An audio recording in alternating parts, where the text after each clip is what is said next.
네, 안녕하세요. FAT 1급 2022년도 실기 강의를 시작하겠습니다. 자, 저는 박명희 강사입니다. 자, 우리 첫 번째 시간이고요. 이번 시간에는 프로그램을 설치하고 기본적인 정보를 등록하는 시간을 가질 거고요. 프로그램을 설치하면서 22년도 시험이 어떤 식으로 조금 변경이 되는지를 간단하게 좀 보겠습니다. 자, 먼저 프로그램 다운로드는 한국공인회계사회 홈페이지로 들어가셔서 다운을 받으시면 되겠습니다. 홈페이지를 한번 열어볼게요. atkicpa.or.kr. 자, 화면에 보시면 전체 화면에 하단의 두 번째 카테고리에 볼게요. 자, 교육용 프로그램 다운로드라고 되어 있고요. 자, 여기를 들어가셔서 뭐 간단하게 여러분의 정보를 입력하신 다음에 교육용 프로그램은 1, 2 같은 프로그램이니까 둘 중에 아무거나 다운로드해서 프로그램을 설치하시면 되겠어요. 자, 이렇게 해서 설치를 하시게 되면은 바탕화면에 이제 RGB로 되어 있는 걸 푸시면 되겠죠. 자, Z 파일을 풀으면 폴더 안에 우리 지금 현재 버전의 프로그램이 설치가 되고요. 저는 바탕화면으로 받았습니다. 자, 그러면 요 응용 프로그램을 더블 클릭을 하셔서 쭉 저와 같이 동일하게 실행을 하시면 되겠어요. 그러니까 중간에 뭐 어떤 동의를 할 건지 말 건지에 대한 여부를 물어볼 땐 여러분 동의합니다 라고 누르시고요. 쭉 자동으로 설치가 되게 프로그램을 두고요. 동의합니다 버튼 누르시고요. 파일 삭제 후 설치할 파일 저는 기존에 어떤 파일이 있어서 그렇고 여러분은 없을 거예요. 바로 설치하시면 되겠습니다. 자, 이렇게 설치를 누르면, 길어봤자 2, 3분 정도 걸리지 않을까 싶어요. 그럼 저는 설치를 해놓고, 자, 화면을 다시 한번 열어서, 22년도 시험이 어떻게 바뀌는지, 그 부분을 조금 설명을 드리려고 해요. 자, 우리 이제 대부분의 시험은 시험장에 가서 종이를 받고, USB를 받아서, USB를 컴퓨터 화면에 실행을 한 다음에, USB 안에 있는 데이터를 실행해서 시험 문제를 풀고요. 시험지는 대부분 이제 외부 유출을 해줘요. 그래서 시험지는 갖고 나오고, 그리고 여러분은 이제 답안은 USB로 감독관에게 제출하고 시험장에서 나오는 방식이었습니다. 그게 이제 언제까지냐면은 6월 시험까지 그래요. 자, 6월 시험까지는 대면도 있고 비대면도 있어요. 대면은 시험장을 선택해서 시험 장소에 가서 학교 같은 곳이겠죠? 학교에 가서 시험을 보는 거고요. 비대면은 여러분이 집에서 여러분이 이제 딱 그 시험 시간이 되면 웹캠 열어놓고 여러분이 시험 보는 화면을 전송하면서 프로그램을 여러분이 이제 전송해주는 데이터를 열어서 페이퍼 없이 화면을 통해서 시험을 보는 시험이죠. 자, 이게 AT 시험이 전면적으로 이제 다른 자격증에 비해서 빨리 비대면 시험으로 전환을 했어요. 그래서 22년도에는 8월 시험부터는 모두 다 이제 비대면 시험으로 시험을 보도록 아예 전면적으로 이 시험 보는 방법 자체가 좀 바뀌었습니다. 그래서 좀 편하기도 하고 컴퓨터가 약간 불안하다. 그러면은 또 그 불안한 부분도 있고 그래요. 설치가 됐나 봐요. 자, 완료해 놓고요. 잠깐 조금만 더 볼게요. 그래서 일단 바뀌었다고 하는 거. 우리가 이제 이 AT 시험의 큰 특징 중에 하나가 비대면 시험으로 바뀌었다는 거. 그래서 비대면 시험은 어떻게 봅니까? 그러면 웹카메라 어떻게 설치하고 감독관이 내가 시험을 어떻게 보는지 어떻게 합니까? 그 부분은 저는 이제 이 주관처가 아니니까. 자, 아래쪽에 공지사항에 보면 수험자의 공지사항, 어떻게 시험을 보는지에 대한 간단한 공지사항이 있어요. 여러분이 한번 확인해 보시면 되겠고요. 유튜브로 여러분에게 볼 수 있게 영상으로 설명해 주는 부분도 있으니까 그거를 좀 참고하시면 되겠습니다. 자, 그러면 달라진 점 중에 첫 번째가 이제 비대면 시험으로 바뀐다는 거. 두 번째는 비대면 시험으로 바뀌면서 뭐가 달라지냐면 시험 문제가 조금 다시 바뀌어요. 자, 일단 비대면이 그래 우리 시험장에 안 가니까 왔다 갔다 교통시간 낭비하지 않고 좋겠다. 근데 컴퓨터 사양이 좀 떨어진다거나 중간에 문제가 생길 수도 있겠죠. 그쵸? 초반이니까 그런 것들을 잘 이제 마무리하겠지만 이제 그게 아무래도 사람마다 PC 환경이 안 좋으니까 그런 부분들을 좀 고려해야 되고 두 번째는 이게 출제 방식이 좀 달라지다 보니까 출제하는 문제 유형이 조금 변화가 생겨요. 출제 문제가 어떻게 달라지는지. 자, 그 부분을 잠깐 제가 설명을 드리고 이제 실기 수업을 할 때 그 모든 것들을 다 감안해서 여러분이 공부를 하셔야 되니까 제가 51회 기출문제를 열었어요. 자, 51회 기출문제는 언제 시험이냐면 22년도 1회 시험입니다. 그러니까 2월 달에 시험 봤던 시험이에요. 자, 지금부터 보시는 문제는 6월 시험까지 이렇게 동일하게 시험 문제가 출제될 거라는 뜻이고요. 자, 1시간 동안 시험을 봅니다. 페이지 수가 18페이지 정도가 되고요.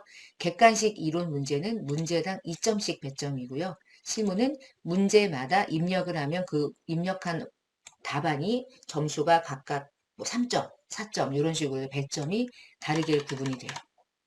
자, 객관식 이론 문제는 15문제가 출제되고요.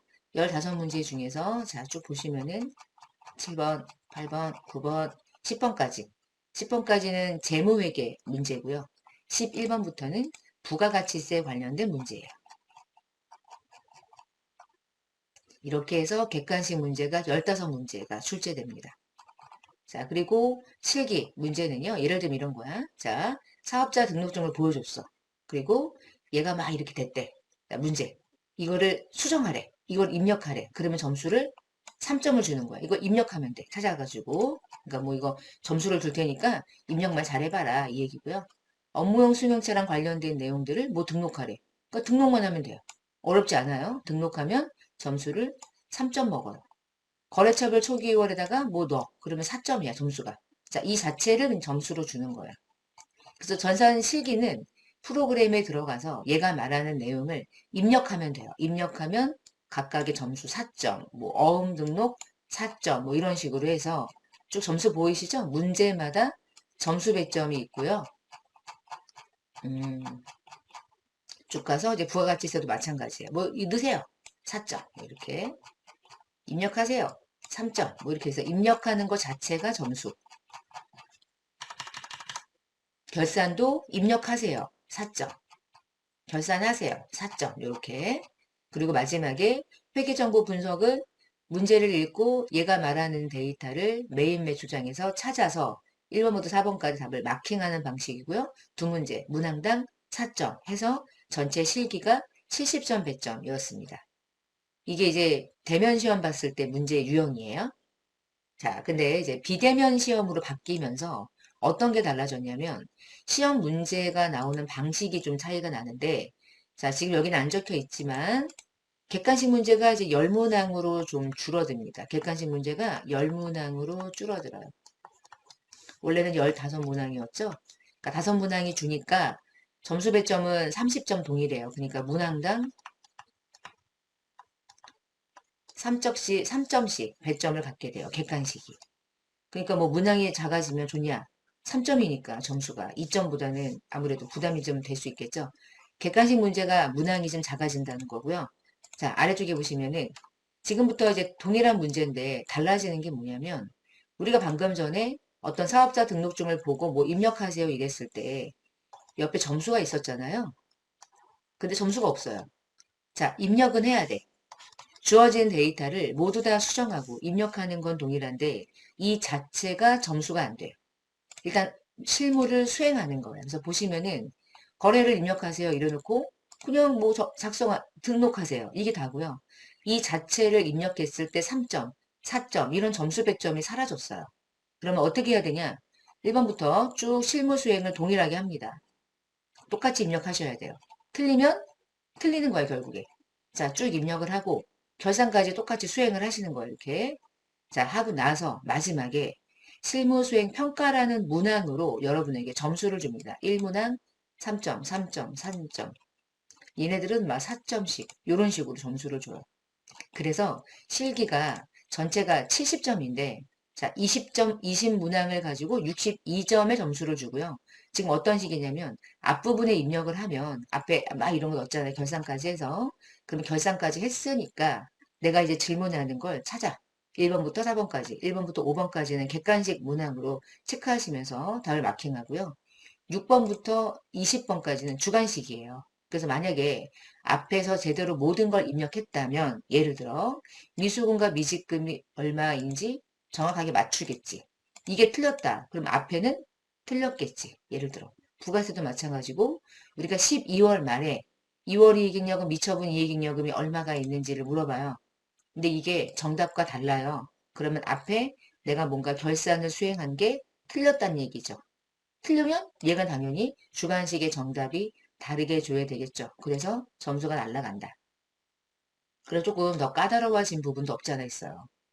앞에 그냥 입력만 하면 되는 점수가 다 입력을 한 다음에 1번부터 20번까지 입력한 내용을 토대로 얘가 질문하는 부분을 찾아서 주관식으로 숫자를 여러분이 조회해서 찾아내는 것까지 하셔야 되니까 뭐 상당히 실기 부분이 나름은 오히려 까다로워질 수 있죠. 두 번을 해야죠. 입력은 입력대로 정확하게 하고 마지막에 문제를 평가 문제를 통해서 내가 입력한 전표가 잘 들어갔는지 확인을 받아야 되니까 그게 조금 까다로워진 부분이 없지 않아 있고요. 마지막에 회계 정보 분석하는 건 동일해요. 두 문항이 동일하게 출제가 되니까 나와 있는 대로만 잘 찾아서 수정해서 그러니까 비율을 대부분 많이 물어볼 거고요. 이래서 얘는 8점. 그래서 전체 실기는 70점 100점을 가져갑니다. 자, 이게 8월부터 비대면 시험으로 보는 문제가 바뀌는 부분이 되겠습니다. 자, 그래서 우리가 이제 실기 수업을 이제 들으시는 거죠, 지금부터. 자, 실기 과정은 이런 모든 것들을 다 감안해서 여러분이 이제 실기 프로그램을 활용하는 학습을 하시는 거고요. 자, 그러면 된 것 같아요.